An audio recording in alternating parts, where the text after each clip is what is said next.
In this tutorial, you will learn how to safely clean the printer and its components.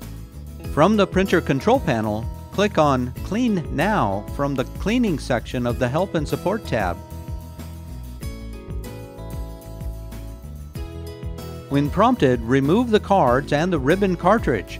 Be sure to close the input hopper door and the top cover.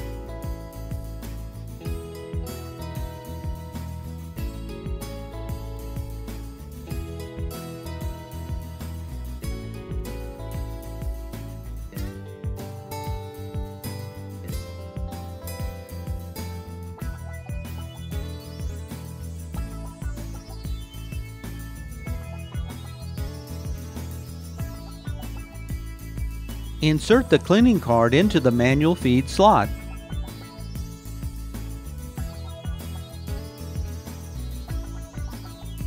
When cleaning has finished, remove the cleaning card.